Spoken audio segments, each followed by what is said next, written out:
Influenza is an equal opportunity pathogen. With COVID, that was a single species, a single one. I think this highlighted an extraordinary Achilles heel. This didn't play out as a collaborative approach. This was not executed well.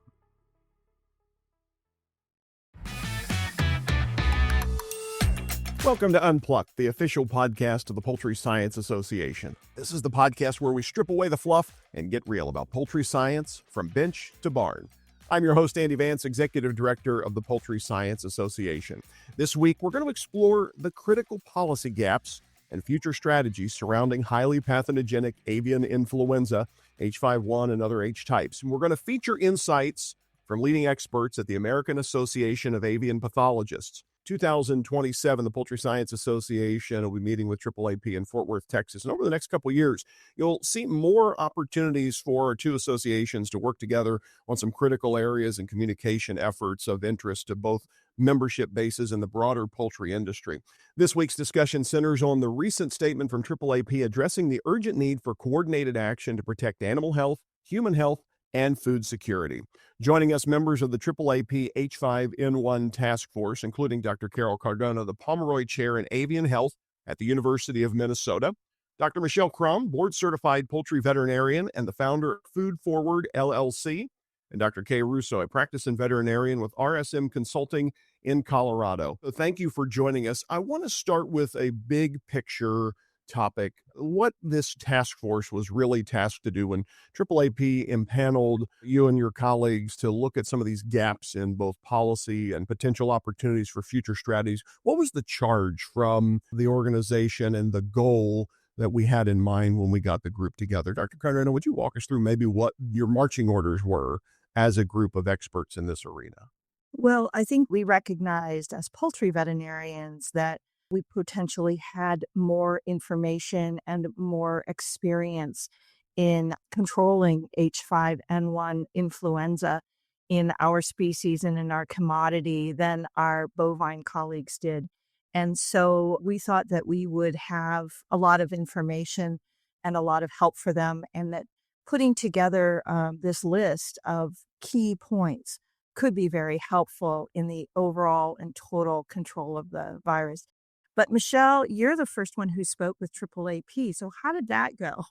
Yeah, the engagement with AAAP really came out of this vacuum of what the three of us were observing from action, really boots on the ground. What are we doing to contain the genotype B313? So that's the flavor of H5 influenza that was associated with the initial identification of influenza in dairy cattle, and subsequently sitting back and hoping, which is not a strategy, that there was going to be some attempt to at least contain the outbreak in dairy cattle. And when that became very apparent that wasn't necessarily going to be the case or didn't present as the case, I went to AAAP leadership, Dr. Young McComb, and asked her, this is really a space that AAAP has historically been very active. We do have some policies, but we're not a policy-driven organization necessarily. And with her support, Carol Kay and I recruited a cross-section of veterinarians, so across the poultry industry. Listeners can attest to the fact that we're not a homogeneous population. So we've got the turkeys, the broilers, the layers, and the supporting genetics companies all represented on that task force, and really thought, what from our experiences with dealing with H5 influenza, what are the information and policy gaps that we think are critical to address in order to, from our viewpoint, protect poultry and protect those poultry producers? Because really, at the end of the day, what we were seeing is this very disconnected and divergent approach to controlling this virus, where if you were a turkey producer, for example, and had your birds get infected with this virus, we all know that stamping out is still our policy. So unfortunately, those birds would be depopulated in order to control further spread. However, if your neighbor had dairy cattle over the fence, there's really no even ability still to go onto that farm and test those animals to see if they are the source for the infection. And that's really where we were trying to address how could we move forward together to protect animal and obviously human health as the event with B313 continued to unfold. What an interesting time to be an animal health veterinarian, watching kind of this cross species, transmission from birds to mammals, and all that entails. Dr. Russo, I want to start narrowing this into the dairy cattle movement, given you have some background as a practicing dairy veterinarian, I understand. When we look at some of the findings from the task force, I wanted to start drilling down the requirement of pre-movement testing lactating dairy cows moving interstate, and how that was identified as one of the several recommendations that the task force found. Maybe give us some insight in your background working with cows and birds both, where the challenges stem from and how we formulated some of these policy recommendations. So when we look at the infection in dairy cattle, obviously it's not a highly pathogenic disease. You see an increased risk. Cows that are clinically affected are 6 times more likely to die. However, by and large, you're not seeing the mortality rates that you see in poultry with this same virus. So unfortunately, that has led to a severe dichotomy in the way the virus is managed in these two different species. And the initial virus was identified in March of 2024. And it took an entire month for the federal government to release a federal order in which only lactating animals were tested for the virus moving across state lines. So only animals that were being transported interstate would be tested, and only if they were lactating. And I think that stemmed from the fact that the largest concentration of the virus that we find in these animals is in the milk. However, I believe it perhaps was a bit of an underestimation of the disease as a whole in cattle. And I say that because as research has evolved, we've recognized that non-lactating animals are also getting infected based on serology data. So we go through and we've tested both in controlled studies and in the field animals that are young stock or animals that are dry, meaning they're not lactating, and there's some degree of seroconversion. And so in focusing only on animals that are lactating, moving across state lines, unfortunately, we were pretty myopic in trying to control this disease. And I think part of that has led to the situation we are in today, in which case we have 17 affected states with over 1,000 dairies testing positive for the virus. Now, a big chunk of those have cleared the virus according to what we know or understand about it. However, we are still seeing new cases come on the map regularly. And so ultimately, I think we tried to simplify it a little bit too much in the early stages. And unfortunately, that really convoluted the problem. And it really was exemplified also in the losses we experienced, particularly towards the tail end of 2024 in the layer hen population in the United States, particularly in areas such as California. We lost north of 39 million layer hens in the United States last year, and 28 million of those died due to the B313 genotype, which is the one we ascribe to cattle. And so that really just is example of how severe, not controlling the virus adequately in one species can be on another species in which we tightly control this virus. So one of the rules of flu that we know from poultry is that when the poultry have antibodies, they really stop shedding the virus. Is that true in cattle? Presumably, we've operated under that pretense that once the animals have developed antibodies, they are clear of the infection. However, in these cases, we're not just considering one animal as the unit. That unit is a part of a herd. And when that herd turns over 30% of its population on a rolling basis, constantly adding in tinder to that fire, that results in the herd potentially having a more protracted positive status as opposed to the animal as the individual unit. And so we have to consider that in the context of, risk-based movement strategies. Is just because one animal is negative doesn't mean all of the animals that you are moving are necessarily negative. Okay, Carol was thinking along the same lines. I was starting to wonder, what we know about how a cow sheds the virus. You were talking about the concentration in milk as an example, and okay, that's why maybe we focused on lactating cows specifically, ignoring first calf heifers or dry cows or whatever else we might look at in the herd. So what do we know about how that infected animal might be shedding the virus now that's different from what we knew in March of 2024? Have we gained any additional insights as we've gone through here that maybe helped inform the work you and your colleagues did in this set of recommendations? So, unfortunately, we have better characterized the disease as sort of a post-mortem evaluation of herd infections. And that is based on, serology data. There's been some challenge work done by USDA that's looked at challenging non-lactating animals either through infected milk or through nebulizing the virus and proving that they get those animals infected. Now, the risk for onwards transmission after that animal gets infected is still largely unclear. So we're over a year into this, and I can't sit back and make recommendations that I feel comfortable with young stock or non-lactating as far as movement goes, dropping animals into a naive herd, because we really don't know quite yet. And so yeah, I wish I could give you a better answer. I know they can get infected. I know they can seroconvert. I don't know what the risk of onward transmission from those animals is. Kay, do you think they could transmit to poultry flocks?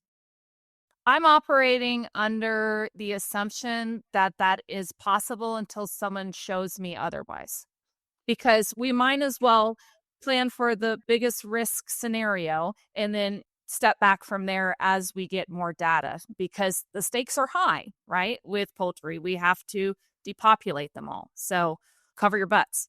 You used a word that I was thinking about is data.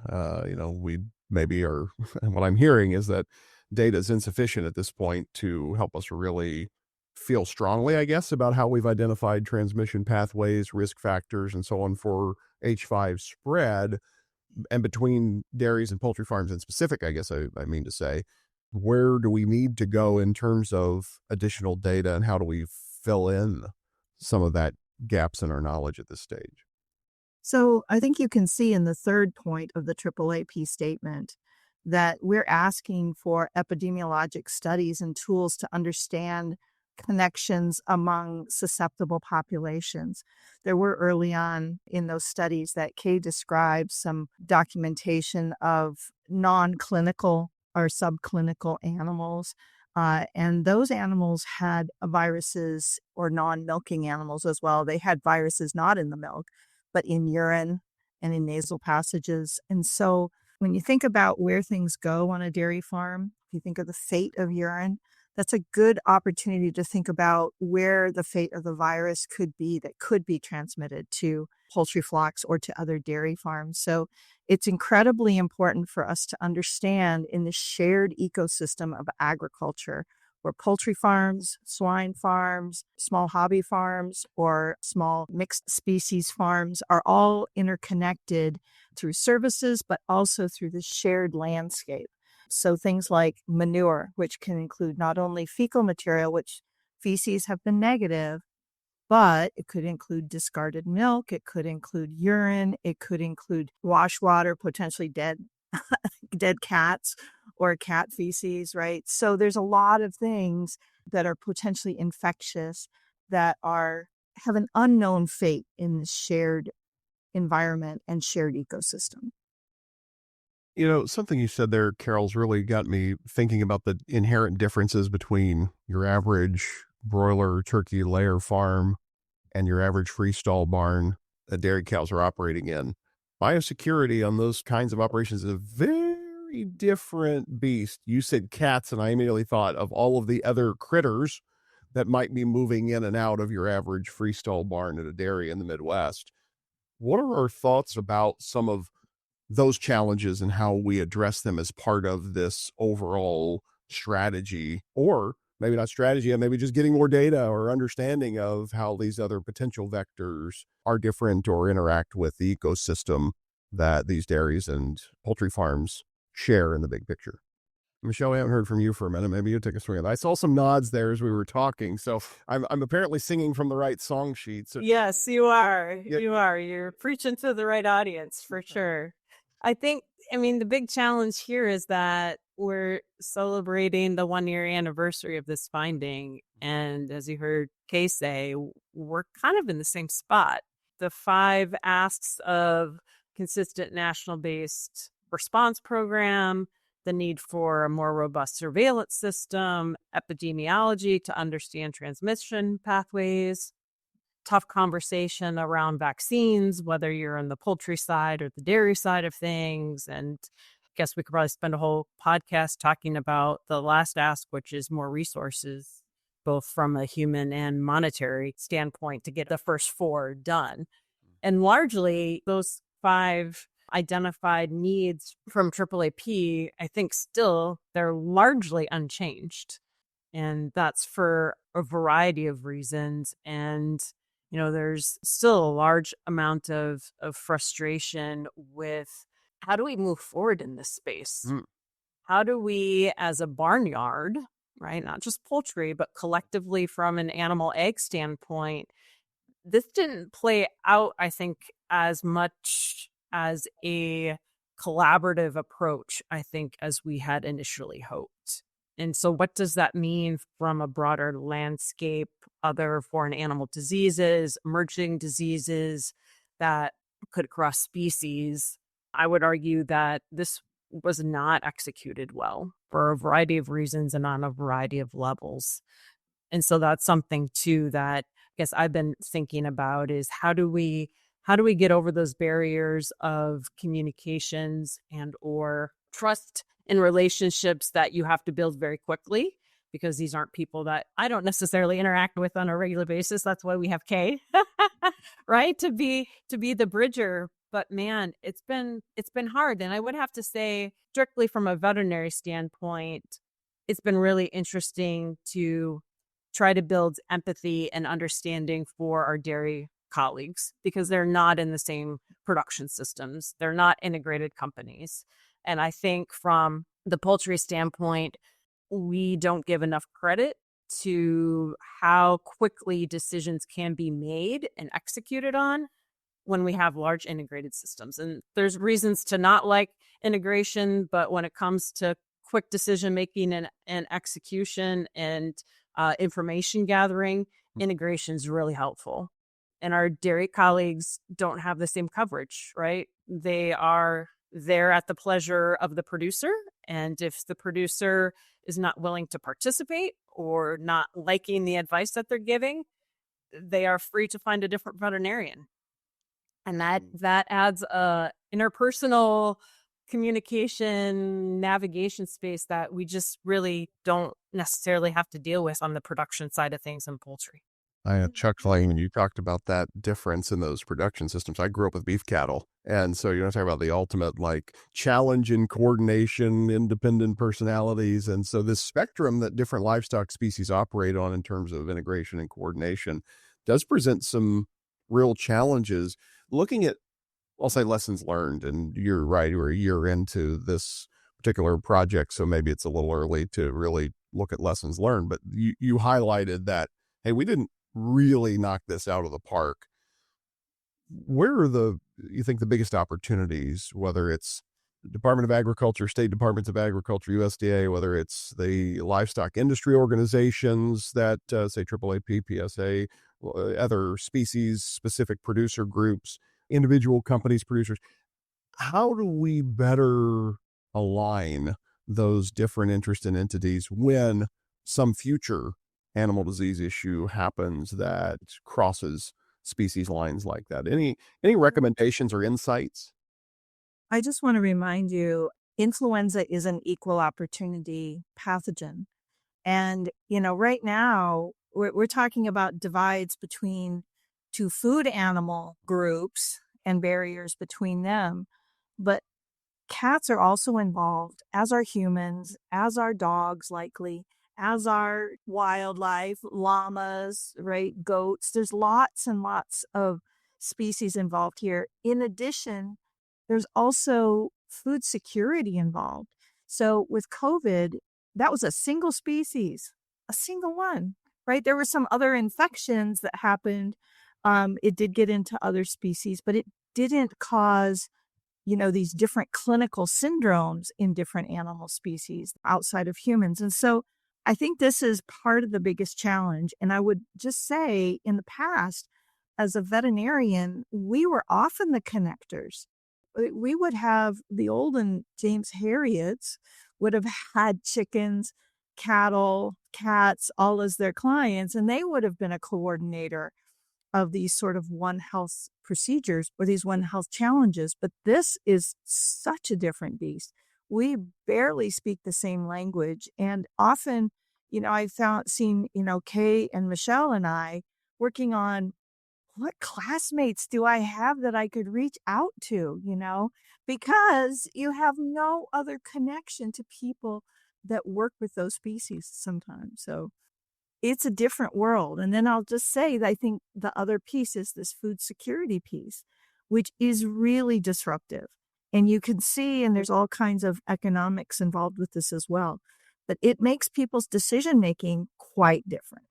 Yeah, certainly that's been a piece of the discussion on this question of vaccination, depopulation strategies, et cetera. Like the trade implications are huge. On one hand, I'm sure a consumer who's worried about egg prices might say, gosh, why don't you guys do this so I can have $2 eggs again? And then the broiler community pipes up and says, well, wait a minute.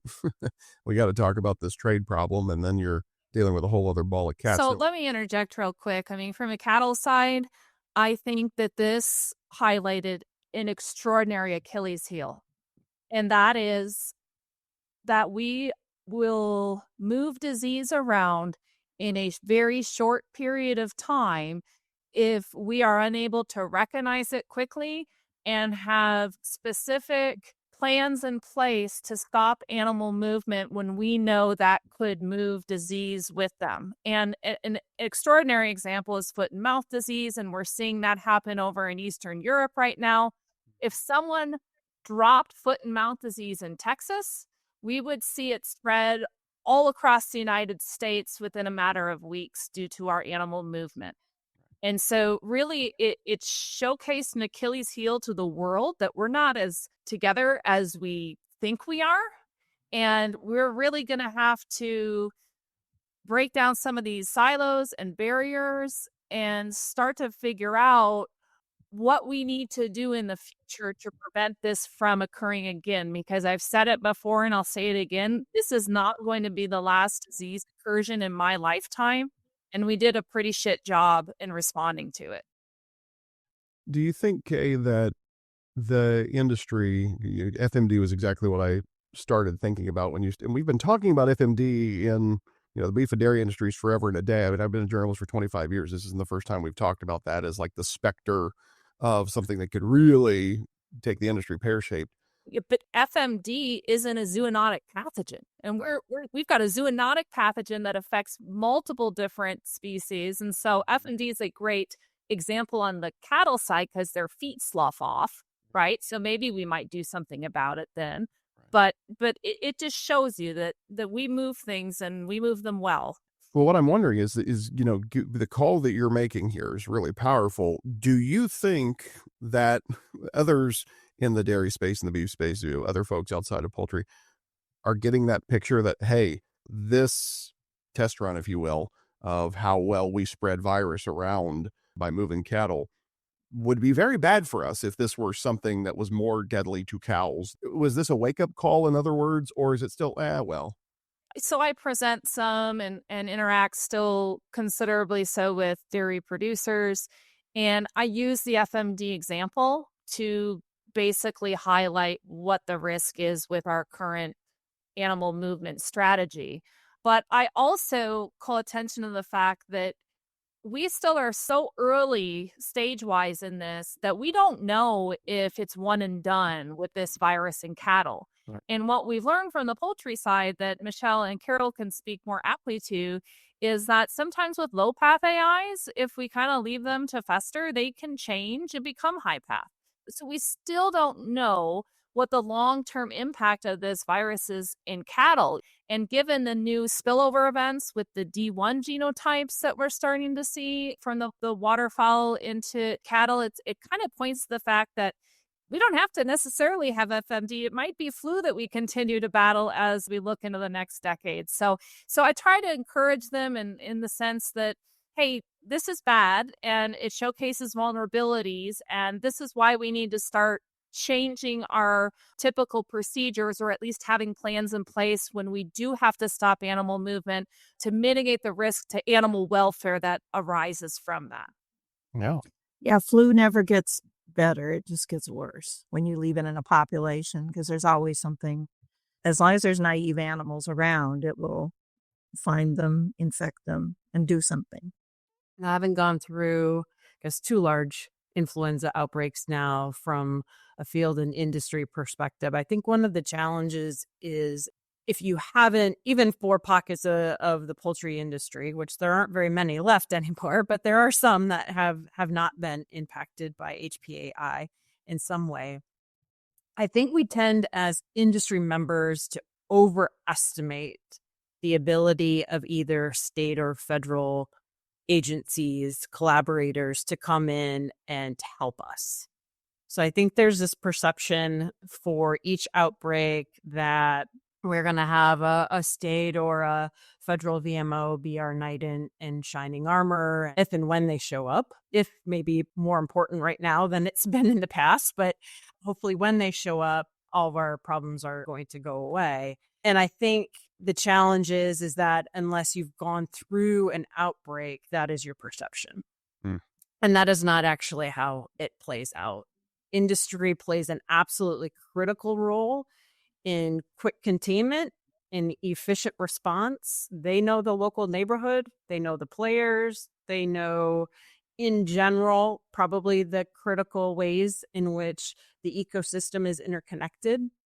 And I think one of the challenges here is that we just haven't had equal interest, engagement, representation from dairy because their perception is it's not as impactful and we're okay with it.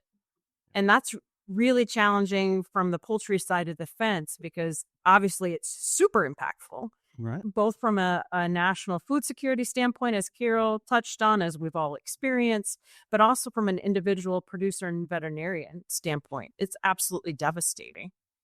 And I think that is a space in which we continue to need to navigate, that it's not up to the state.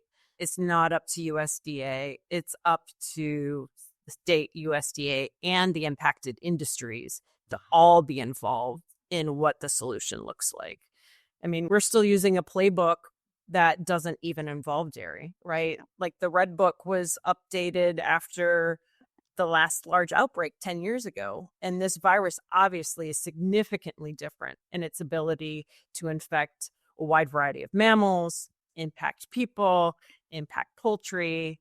Yet the playbook that we're working from is the same, which means that we all have to collaborate and communicate more because the playbook's outdated.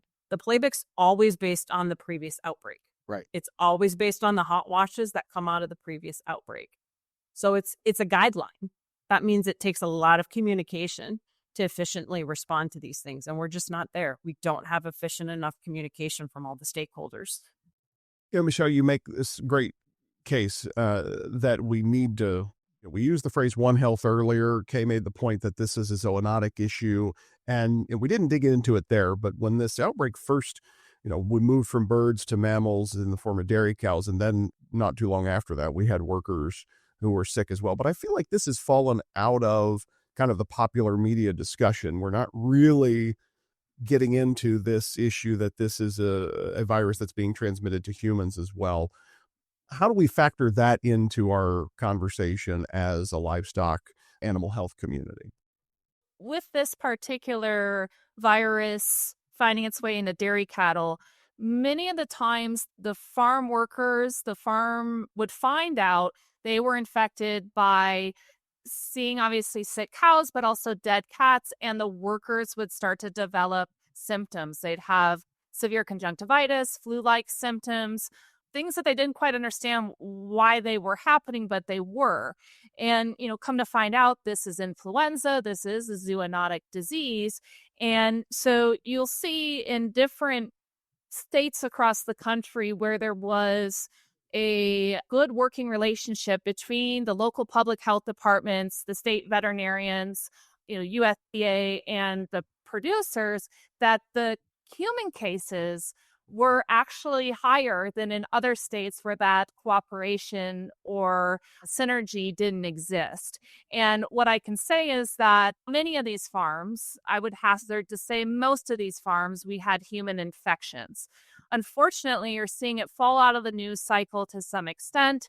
And I'm sure part of that is certainly the news cycle, and part of it is the political climate, given that many of these workers are undocumented folks. They don't want any sort of spotlight on them because they're concerned that they might get deported or their families might get deported in stepping forward and saying, hey, I'm sick. And in my mind, if this would roll over into a pandemic, that ground zero will be in those workers who are on farm. They are going to get sick from their kid that goes to school, and then they might get sick from a cow or a bird. And that is going to be ground zero if this were to happen. I hope it doesn't. We've been really lucky so far, but those are the people that we have to protect. And I'm sure Michelle and Carol can talk about some of the ask for proper equipment to protect these folks, but those are the folks where we really need to concentrate our efforts in keeping them safe. So Michelle, Carol, I don't know if you have anything else to add. So I want to point out that in Minnesota, of course, we've probably had more experience with poultry farm workers and exposure to high path AI virus than anyone. And we have never had an infection. And to Kay's point, we have an excellent relationship with the Department of Health and work with them all the time. So I think you're right, Kay. That's a great way to think about it. I do want to mention that in looking at the recent publication from our Department of Health folks, they talked about wearing of PPE and wearing different pieces of PPE and what poultry workers that were exposed to high path AI wore and what they didn't wear. And what we found is that the least worn piece of equipment is goggles.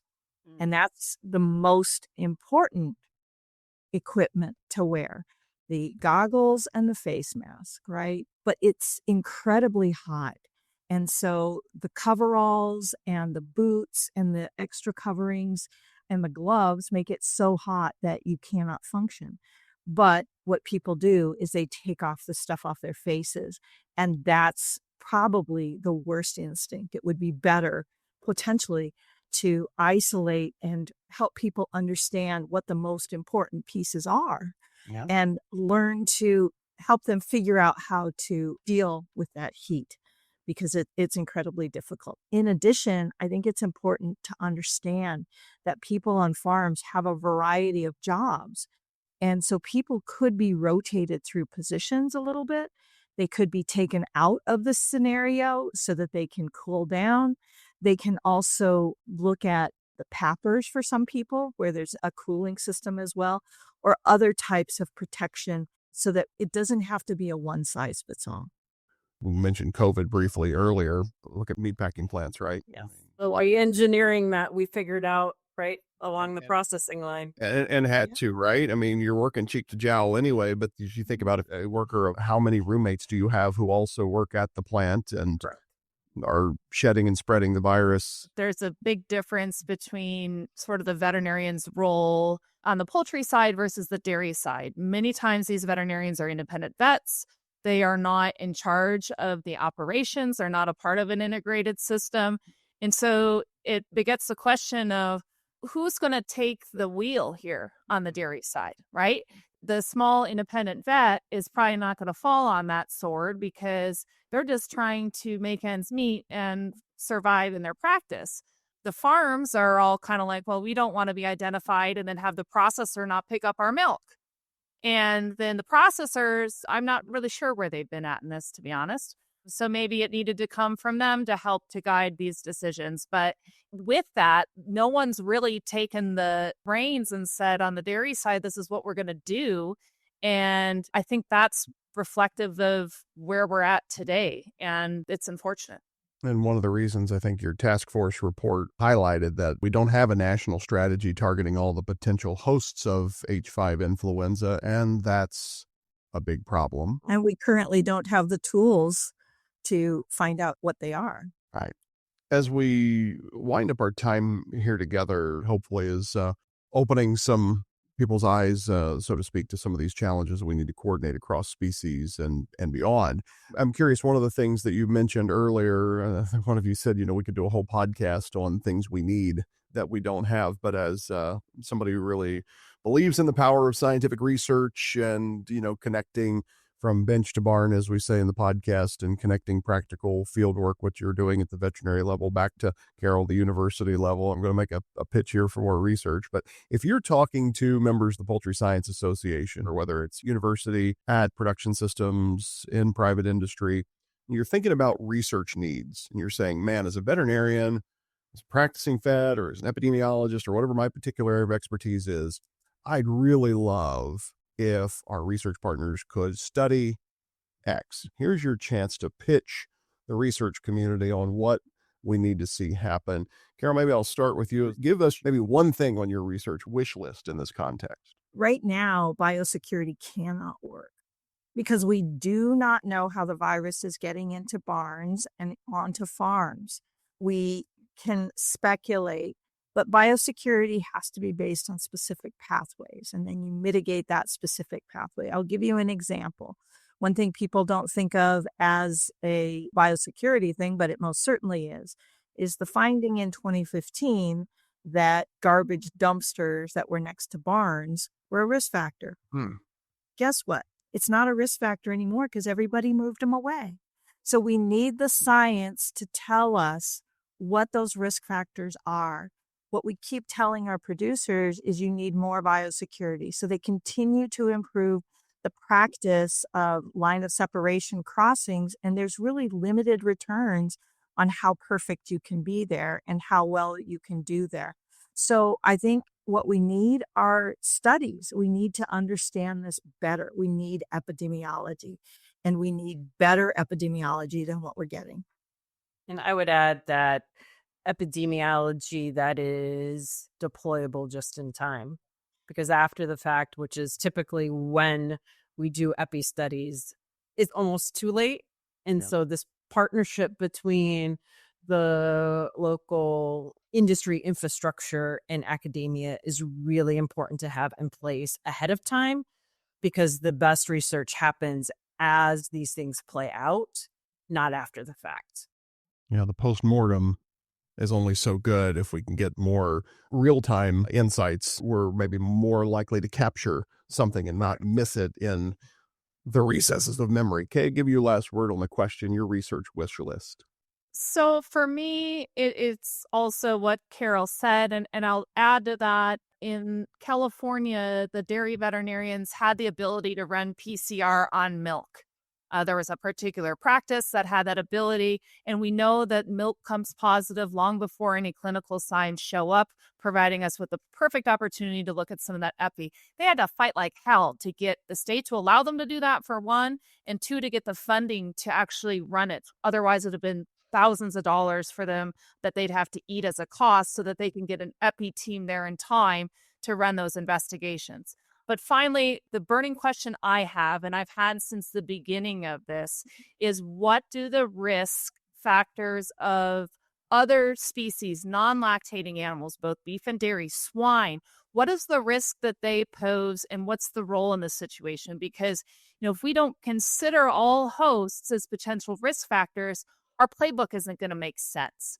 And so understanding what the lay of the land is there in terms of who gets infected, and also what sort of true pre-movement strategies and testing do we have to employ to reduce the risk of spreading this virus around. I don't think we're there today in that understanding.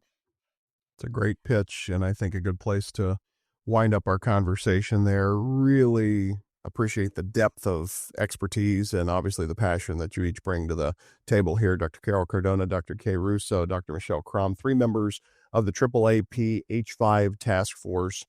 You can read the task force summary at AAAP's website. We'll link to it in the show notes. If you want to learn more about the H5N1 outbreak, high path in general, go back and listen to episode 1 of Unplugged. We talked with Dr. Craig Rolls from Versova Farms, got a veterinarian's perspective from the layer community, and we talked a fair bit about biosecurity and some learnings from the swine industry as it applied to poultry outbreak. Also, stay with us next week. We'll be talking with Dr. Carrie Krimmers, a veterinarian with Genio, about turkey health issues more generally. Oh, yes, we will undoubtedly talk high path as part of that discussion as well. One thing I want to have on your radar, friends, join us for a joint webinar with the American Association of Avian Pathologists coming up May 28th, 1 o'clock Eastern, noon Central, to learn more about safeguarding flock health. We'll be discussing ways to optimize the house environment to mitigate emerging diseases. You can visit our website at poultryscience.org to learn more about our monthly webinar series and to register for our joint webinar with AAAP on May 28th. If you're not already subscribing to Unplugged, please do so. Again, at that website, poultryscience.org, click the podcast tab, and you can subscribe and rate us. Please do so wherever you listen. This is a weekly episode, and we'd love for you to join us here for these conversations about what's happening in the poultry industry and science writ large. And this was a treat. Fantastic guests. Love it.